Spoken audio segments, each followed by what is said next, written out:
the woodland people here before the Indians were. And now people have found artifacts along Lake Tickville, like arrowheads and axes and things like that. And the Indians came here for that lake, I would imagine because of the fishing. And they camped on the islands because they were safe there, because there were many prairie fires here. And so that kept them safe. It didn't jump the lake. Another reason later on that people came here was because the railroad came through.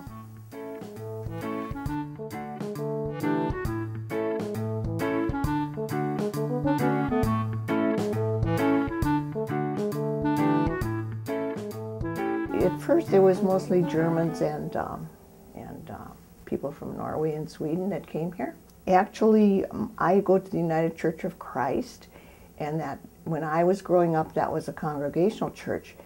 And the reason that was formed is because that would be the first English-speaking church.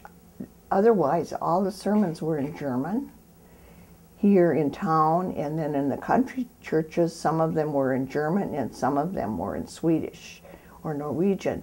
And a group of people got together and they wanted English service, and that was in, like, I believe, in 1889. So that's how it's changed and now we have, of course, the Spanish-speaking people. Saturday night it was busy. That is when the farmers from around in the area came to town and did their business, and my father would come. My father never shaved himself. He would go to the barber shop and get shaved and get all the gossip from the men there. And the women would bring in their eggs and trade them for groceries. And then there was sometimes a band concert down there. The band was in like a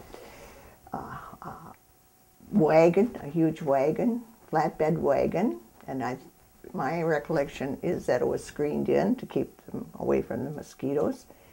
And Gaylord Cornet Band would play there on the corner.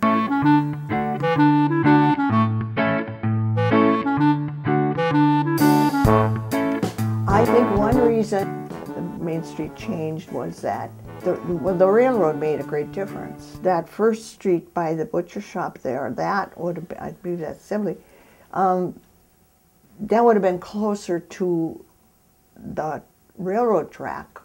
And that's where all the commerce happened, you know. They brought in the groceries there, and that was your transportation, public transportation. There were some hotels on that street because, you know, there would be salesmen that would come on the train, and salesmen that would sell like groceries and I would imagine clothing for the clothing store, and they had to stay in the hotels.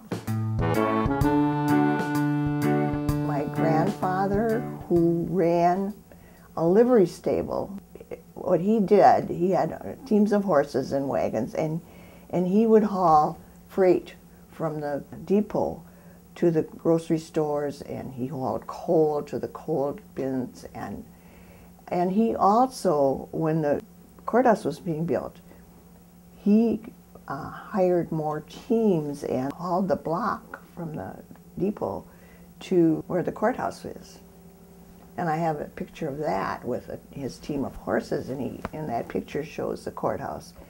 I think it was finished by then, and also the old schoolhouse, which was on the site of the present schoolhouse.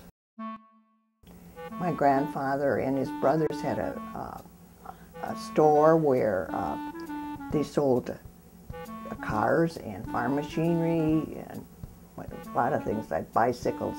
And that building is still there, although now it is Kirsch's Interiors.